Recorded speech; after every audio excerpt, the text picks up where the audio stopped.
We are covering UCLA's 81-60 win over the Bellarmine Knights, in which the Knights brought in a unique challenge to the Bruins defense, as the Bellarmine offensive scheme is one of the most unique and efficient offenses seen at the Division I level. In this video, we will break down Bellarmine's motion offense and how the Bruins were able to successfully defend it without one of their key defensive players, Jalen Clark. And lastly, we will also cover the Bruins' offensive scheme against the Knights as we summarize the Bruins' victory at the end. So let's jump right in. The Bellarmine offense finished last season in the top 12 of most efficient offenses in Division I.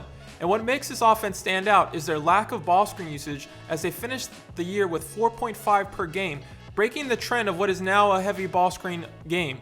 They also place an emphasis on ball movement through quick reversals, as they are known as the team that doesn't dribble.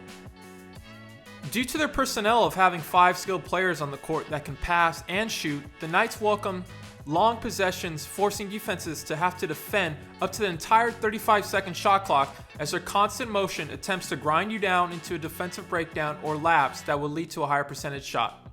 And the Bruins did a nice job of keeping everything in front of them early on, as they forced Bellarmine into a shot clock violation.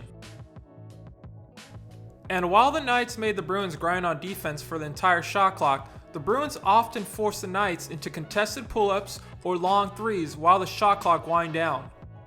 But the Bruins gave the Bellarmine offense fits, as they disrupted drives and passes often with pressure and active hands, creating deflections and forcing turnovers, as the Knights finished the game with 20 turnovers. That's not to say there weren't a few defensive breakdowns, as we see Jaquez lose his man and get beat backdoor at the end of the shot clock. And really where the Bruins let Bellarmine hang around in the first half was on the defensive glass, as the Bruins possibly demonstrating mental fatigue by the frequent long offensive possessions, causing them to let up on the defensive glass. Which makes me believe this is exactly the reason Coach Cronin loves to schedule the Knights, because he's trying to build up the team's mental toughness to defend hard for an entire 35 seconds.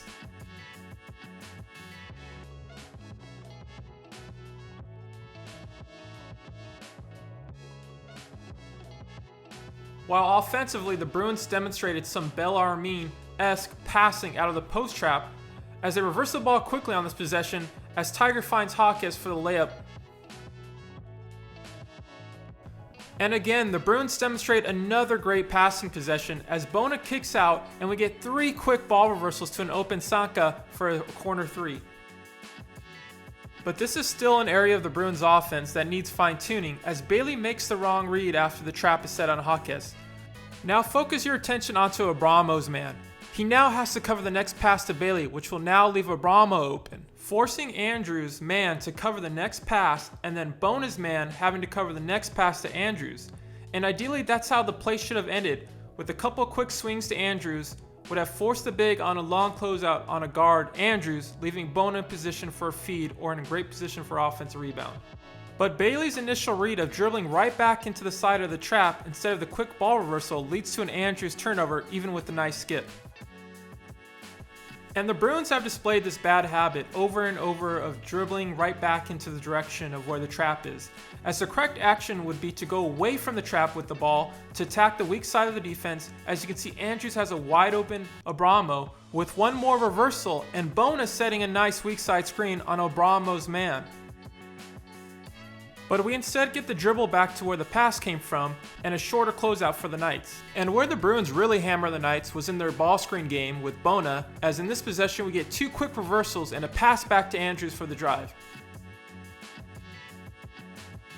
The Bruins also found Bona on the roll throughout the game, as the Knights were either late to tag or missed the tag completely, and even when they were in position on the tag, the Knights had no answer for Bona's size and athleticism.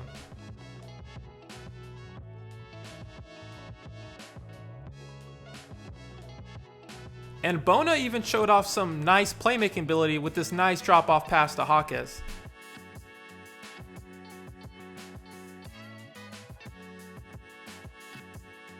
And to open the second half, Mick Cronin ran a simple post-up set for Jaquez, where they overloaded the ball side of the floor, leaving the weak side empty with no help, allowing the Bruins to make the over-the-top feed to Jaquez. And UCLA came back on the next possession, running the same set, and even though the Knights adjusted and took away the over-the-top pass, the Bruins were patient and moved the ball on the perimeter and came back to Jaquez for the score. The Bruins also showed continued improvement in moving the ball on the perimeter in the second half as they run their Spain ball screen action, and we get 2 quick reversals to Bailey in the corner. And what I love the most about this play is that Bailey rips baseline and continues the trend of moving the ball away from the pass as he finds Bona for the drop-off. But then again, the Bruins still show they need to improve their perimeter swings as Andrews elects to pull this 3 in transition, and it's not the worst shot, but 2 more swings gets you a wide open corner 3. As there's only 1 more defender to cover the next pass to Jaquez, which would have left Bailey with one of his cleanest looks of the year. But just right when it looked like the Bruins were going to run away with it early in the second half, they had some defensive lapses, and they let the Knights big get hot from downtown. On this next possession, we have a defensive breakdown on a back screen, as Singleton's responsibility is to chuck, otherwise known as bumping the cutter, on the back screen, but he misses the chuck, forcing him to have to stay with Jaquez's man and call a late switch, making Jaquez late on the closeout on the big. Here the Bruins get beat off another back screen, but take a look at how far Bona is off the big setting it. And understand, back picks are generally set by 3-point shooters, 4 3-point shooters to get them open. And here Bona is clearly defending the cut off the back pick, but gives way too much space and loses track of the big. Here, Nuba is giving too much cushion on the perimeter and then elects to try and go under on the pass handoff, leaving the big with a clean look at 3. And then Jaquez gets beat on a back cut to cut the Bruins lead to 10. And I think the Bruins bigs just light up on the big and forgot personnel, which is a little disappointing considering the Bruins' last game was against another big in John Zedek, who can stretch out and shoot as well. But that would be as close as the Knights would get, as UCLA found the rhythm on offense and Bailey showcased some playmaking ability, finding his teammates open shots. And again, the Bruins would find Bona for lobs on pick and roll actions.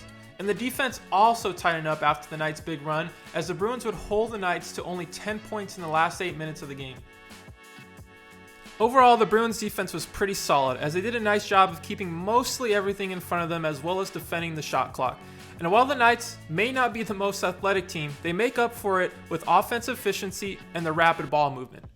The Bruins did have a few breakdowns on the defensive glass as well, and in the second half, as the Bruins seemingly forgot personnel and allowed the Knights big to get hot. And offensively, the Bruins did demonstrate some improved ball movement on the perimeter, as they did a nice job of continually finding Bona on the roll. They still have some work to do on making the extra pass on the perimeter, and as well in their shot selection, as I thought Tiger Campbell had some bad shot selection this game. Jaquez also was a mismatched nightmare, as he really had a quiet big game offensively against the Knights. And once again, thank you for checking out the video, and I hope you enjoyed it.